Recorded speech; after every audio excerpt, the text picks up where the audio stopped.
Hello friends. तो मैं आज फिर से आप सबके लिए लेके आई हूँ एक बहुत ही रोचक कहानी। एक भक्त की ऐसी भक्ति कि भगवान 15 दिनों तक भूखे प्यासे बंधे रहे। सुनिए एक सच्ची कथा। सुनने से पहले चैनल को सब्सक्राइब और वीडियो को लाइक जरूर करें। अब आइए सुने। महाराष्ट्र के एक गांव में एक ब्राह्मण रहते थे। उनके घर में केवल 4 लोग थे। वो ब्राह्मण, उनकी पत्नी ब्राह्मणी, उनका पुत्र और उनकी पुत्रवधू। उनकी पुत्रवधू बड़ी ही साध्वी और भक्ति थी, जिनका नाम सखुबाई था। वह बचपन से ही संत महात्माओं का संग करके निरंतर श्री कृष्ण के चिंतन में तन्मय रहती थी। जैसे गाय कसाई के चक्कर में फंस जाए, वैसे ही साध्वी सखुबाई की शादी ऐसे परिवार में हुई जहां उनकी सास, ससुर और पति तीनों उनके विरुद्ध थे। उनकी सास उन्हें थप्पड़ मारती थी और गालियां भी दिया करती थी। उनके परिवार में सब उनके भजन के विरुद्ध थे, लेकिन सखुबाई ने कभी किसी से कुछ नहीं कहा। उनके पति भी उनके अनुकूल नहीं थे। सखुबाई को बहुत कष्ट दिया जाता था, लेकिन वह एक पल के लिए भी भगवान विस्मरण नहीं होने देती थी। उन्होंने इतनी प्रतिकूलता के बाद भी उन तीनों से द्वेष नहीं किया। उनका जीवन क्लेशमय था, पर उन्होंने कभी किसी से कठोर वचन नहीं बोले। जो मान अपमान, लाभ हानि, जय पराजय, सुख दुख को समान भाव से सहते हुए भगवत स्मरण करता है, भगवान उसके अधीन हो जाते हैं। सखुबाई को उनके परिवार वाले बहुत सताते थे। सखुबाई को पीटा जाता था, गालियां दी जाती थी, क्लेशात्मक व्यवहार किया जाता था, लेकिन सखुबाई के हृदय में विट्ठल ऐसे बसे हुए थे कि इसका उनके ऊपर कोई प्रभाव नहीं पड़ता। सखुबाई को फटे पुराने कपड़े पहनने को मिलते थे, रूखा सूखा खाने को मिलता था, प्रति क्षण डांट पिटाई होती थी, लेकिन वह हर समय श्री कृष्ण के चिंतन में लीन रहती थी। सखुबाई की दशा पर गांव के स्त्री पुरुषों को बहुत तरस आता था, पर किसी की हिम्मत नहीं थी कि कोई उनके परिवार को समझा सके। सखुबाई मन ही मन भगवत कृपा का अनुभव करते हुए सोचती कि कितने कृपालु हैं श्री कृष्ण। यदि मेरे पति, सास या ससुर मुझसे प्यार करते तो श्री कृष्ण के प्यार में बाधा पड़ जाती। एक दिन किसी पड़ोसन ने सखुबाई से पूछा, तू इतनी दुख भोगती है, तेरे मायके में कोई नहीं है क्या? न कोई खबर लेने आता है, न कोई तुम्हारा सहयोग करता है। सखु ने मुस्कुराते हुए कहा, जानती हो मेरा मायका कहाँ है? पंढरपुर में। और मेरे मायके वाले कौन है जानती हो? विट्ठल और रुक्मिणी जी। और सखी, उनका बहुत बड़ा परिवार है, असंख्य संतानें हैं। मुझे लगता है कि वो असंख्य संतानों की व्यवस्था में मुझे भूल गए हैं, इसलिए मुझ गरीब की खोज खबर लेने वो नहीं आ पा रहे हैं, पर उनकी मुझ पर बहुत कृपा है। भक्तों की मंडली के साथ भाग पड़ी सखुबाई। पंढरपुर महाराष्ट्र का एक प्रसिद्ध धाम है। यहाँ एकादशी को बड़ा मेला लगता है, जिसमें भगवान श्री विट्ठल जी के दर्शनार्थ लाखों नर नारी दूर दूर से नाम कीर्तन करते हुए, नृत्य करते हुए उत्साह पूर्वक पंढरपुर की यात्रा करते हैं। जब यात्रा का दिन आया तो भक्तों की मंडलियां कीर्तन करते हुए, नाचते हुए पंढरपुर के लिए चारों ओर दल बना बना कर जाने लगे। भक्तों को पंढरपुर जाता देख सखुबाई के हृदय का बांध टूट गया। विचार किया, क्या करूं? मेरे प्रीतम का ऐसा बड़ा उत्सव हो रहा है, यदि मैं सास से पूछूंगी तो पिटाई ही होगी। उन्होंने सोचा, सास ससुर पति कोई जाने तो देगा नहीं। सखुबाई को पानी भरने के लिए रोज कृष्णा नदी में जाना होता था। उन्होंने घड़ा लिया और कृष्णा नदी में जल भरने के बहाने घर से निकली। प्रेमी भक्तों के संकीर्तन दल को देखकर सखु के हृदय में प्रेम उमड़ा। पंढरपुर जाने की प्रबल इच्छा करके उन्होंने घड़ा वहीं रख दिया और वह भक्तों की मंडली में चली गई। उन्हें जाते हुए एक पड़ोसन ने देख लिया और दौड़कर उसने उसकी सास को बताया कि उसकी बहू संतों की मंडली के साथ भाग गई है। अब सास और पति ने बड़े बड़े डंडे निकाले और उन्होंने सखू को रोकने के लिए दौड़ लगाई। उन्होंने देखा तो सखूबाई अपने प्रीतम के दर्शन के लिए विशेष इच्छुक थी और भक्तों के बीच में भगवत प्रेम में उन्मत्त हो रही थी। उनकी सास ने उनके बाले पकड़े, घसीट के उन्हें बाहर लाई और उन्हें डंडे से मारना शुरू कर दिया। घर ले जाकर तीनों ने मिलकर उनकी पिटाई की। सखूबाई सिर्फ हाँ विठ्ठल, हाँ कृष्ण, हाँ गोविंद कहती रही। उनकी सास ने कहा, यह तो मामूली मार है, इससे ये मानने वाली नहीं। ऐसा पीटो कि ये चलने के लायक ना रहे, वरना ये फिर भाग जाएगी और पंढरपुर की यात्रा करेगी। और अभी 2 सप्ताह है पंढरपुर की यात्रा में। इसको जकड़ कर रखे खंबे में बांध दो और 2 सप्ताह तक ना रोटी ना पानी और कुछ रोज इसकी पिटाई करो, तब ये मानेगी। सास की आज्ञा पर सखूबाई को उनके पति और ससुर ने बांध दिया, उनकी पिटाई की और उन्हें भोजन देना बंद कर दिया। दुख मिलने पर कैसी होनी चाहिए एक भक्त की स्थिति, आइए जानते हैं। उनके हृदय में यह दुख नहीं था कि मुझे बांध दिया गया, मुझे मारा गया, मुझे गाली दी गई। उनके हृदय में बस एक पीड़ा थी कि हे श्री कृष्ण, आपके भक्तों के बीच में मुझे कितना सुख मिला। पहली बार जीवन में भक्त मंडली में मुझे नाचने को मिला। मैं आपके दर्शन के लिए जा रही थी। मेरी सामर्थ्य नहीं कि मैं इस जन्म में इस नरक से निकल सकूं। हे करुणा निधान, क्या ऐसा नहीं हो सकता कि मैं इस जन्म में आपके दर्शन कर पाऊं? क्या मैं आपके मंदिर में आकर आपके भक्तों के बीच में नहीं नाच सकती? सखूबाई आंसू बहाते हुए कह रही थी कि हे कृष्ण, ऐसा कुछ उपाय करो कि मैं आपके दर्शन कर सकूं। मैं बहुत पतित हूँ, दीन हूँ, अधम हूँ। मेरी सामर्थ्य नहीं है कि मैं आप तक आ सकूं। हे प्रभु, आप कृपा करो। बहुत सुंदर अवसर मिला है, भक्तों की मंडलियां जा रही हैं आपके दर्शन करने के लिए। बार बार अवसर नहीं आएगा। हे नाथ, आप कृपा करोगे तभी दर्शन हो सकते हैं। मेरी सामर्थ्य नहीं है मैं इस चंगुल से छूट सकूं। सखूबाई के रूप में बंधे ठाकुर जी। सखूबाई श्री हरि का आंतरिक चिंतन कर रही थी। जब भक्त तकलीफ में हो तो हरि को चैन कैसे पड़ सकता है। रुक्मिणी जी ने देखा तो प्रभु के चेहरे पे उदासी और बड़ी चिंता थी। उन्होंने ठाकुर जी को पूछा कि नाथ, आप चिंता में कैसे? लगता है कोई भक्त संकट में है। भगवान ने कहा, हाँ, एक ऐसी भक्त है जिसको बहुत पीटा जा रहा है, क्लेश दिया जा रहा है। वो मुझसे मिलना चाह रही है और उसको बांध दिया गया है। आपको थोड़े दिन के लिए हमसे विरह सहना पड़ेगा, क्योंकि हमें कुछ दिन वहां रहना पड़ेगा, तब ही बात बनेगी। रुक्मिणी जी से ऐसा कहा और प्रभु तत्काल सखूबाई के समीप गए।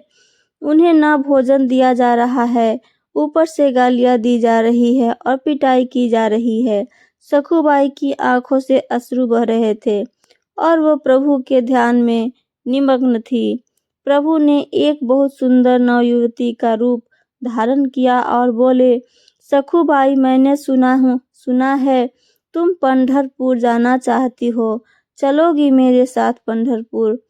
सखूबाई ने आंख खोली और कहा, सखी, मुझे पापनी के भाग्य में ऐसा कहाँ कि मैं भक्त मंडली के साथ पंढरपुर जाऊं। तुम देख तो रही हो मेरी दशा। स्त्री रूपी ठाकुर जी ने कहा, बाई, तुम जानती नहीं हो, मैं तुम्हें बहुत समय से जानती हूँ। तुम मेरी बहुत प्रिय सखी हो।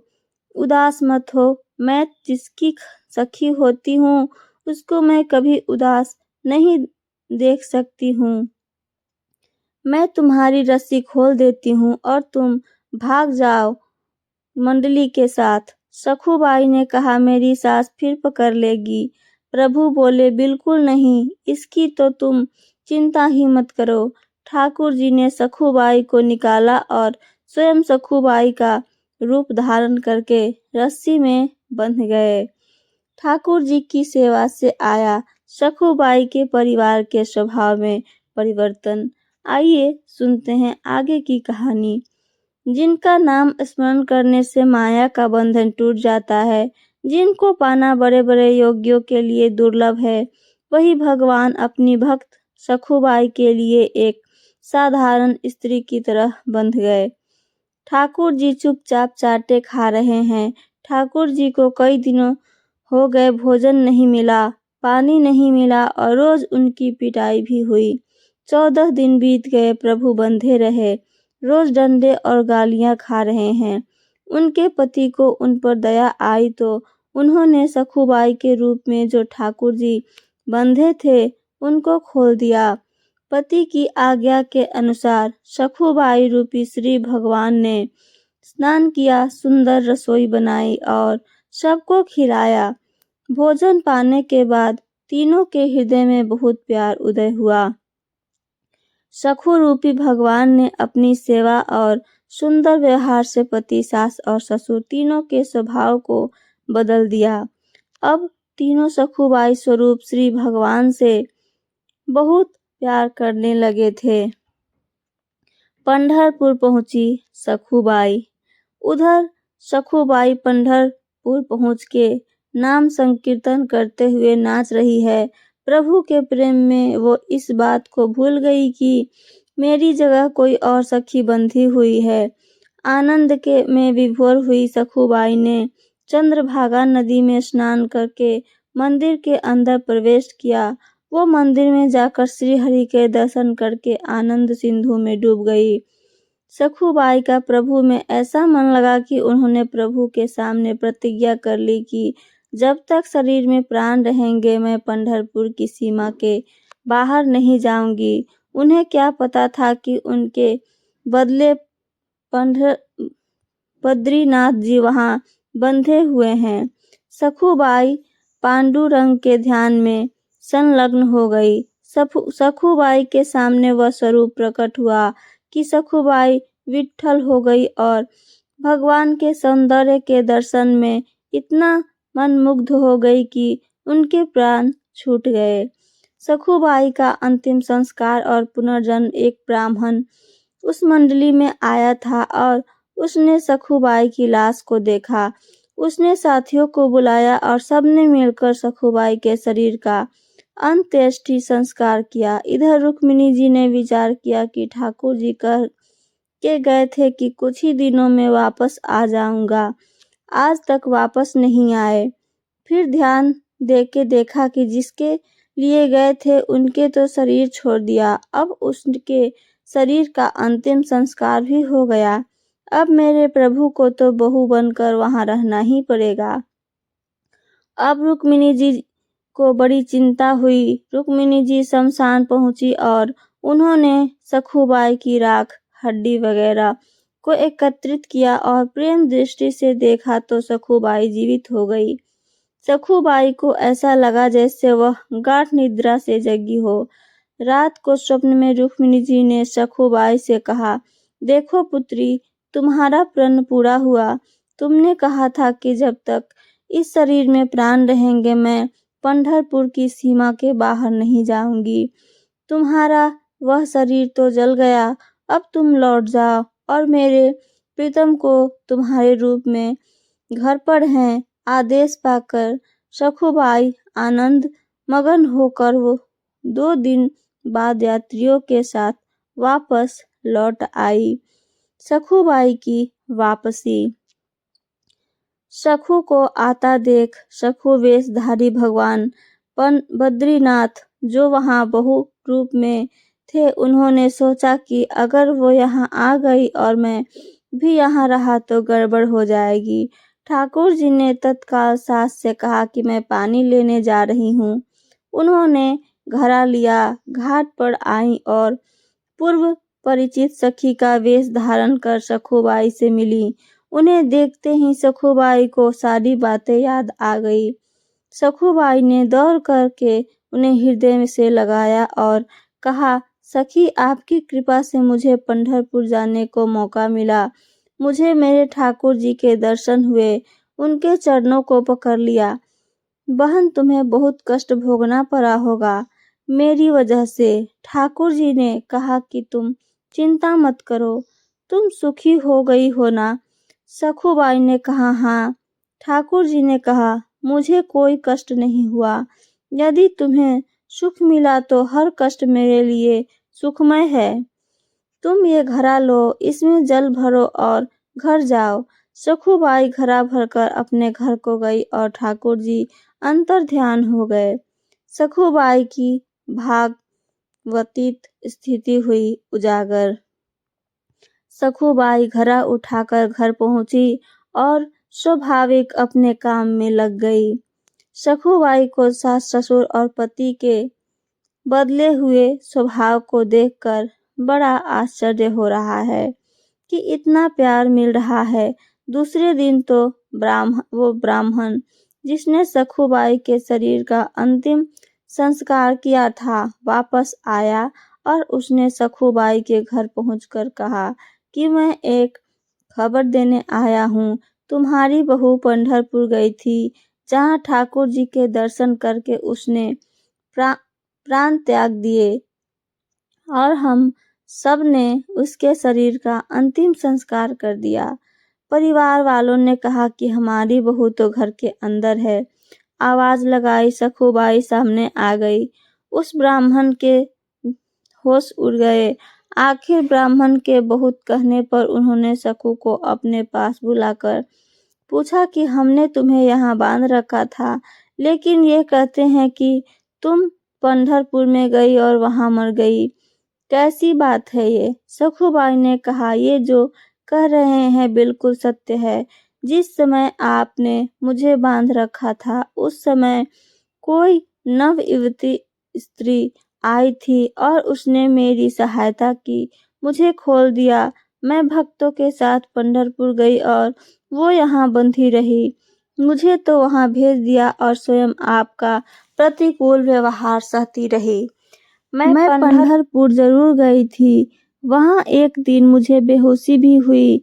बाद में मुझे मालूम हुआ कि मैं मर गई थी और मेरे शरीर को जलाया गया था, पर रुक्मिणी जी ने मुझे पुनः जिंदा कर दिया और वापस भेज दिया।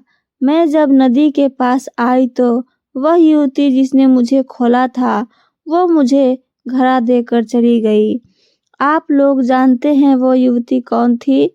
सास ससुर और पति ने कहा, हमें तो पता नहीं। सखुबाई ने कहा, जब वो चली गई तो मुझे पता चला कि वो मेरे पांडुरंग विट्ठल ही थे।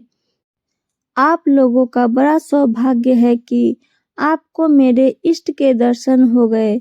यह सुनते ही सखुबाई के सास ससुर और उनके पति चरणों में गिर पड़े और कहा कि हमने तुम्हें पहचाना नहीं।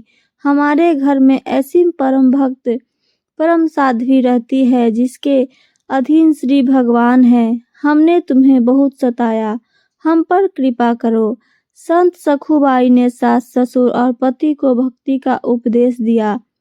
तीनों भजन परायण होकर सखुबाई की कृपा से भगवत धाम को प्राप्त हुए। यदि उपासक भक्ति मार्ग में आगे बढ़ रहा हो और उसके जीवन में प्रतिकूलता आए तो उसे आनंदित होना चाहिए कि अब हरि जल्दी ही आने वाले हैं। जब जब प्रतिकूलता किसी भक्त के जीवन में आई तो भगवान का ऐसा अवतार हुआ जो न तो पुराणों में लिखा है और न ही शास्त्रों में। हरि हमें हर क्षण देख रहे हैं। कभी निराश मत होना, चाहे जितना दुख क्लेश आए। आपको दुख क्लेश देने वाले व्यक्ति को कभी क्लेश देने का विचार मत करना, आनंदित होकर सहना, तो हरि आप पर भी कृपा करने आएंगे और आपको हृदय से लगा लेंगे। इससे हमारा जन्म जन्म का दुख दूर हो जाएगा। तो ये थी मेरी आज की कहानी। मेरी कहानी आप सबको पसंद आई हो तो चैनल को सब्सक्राइब और वीडियो को लाइक ज़रूर करें। साथ साथ अपना कमेंट करना ना भूलें। सुनने के लिए धन्यवाद।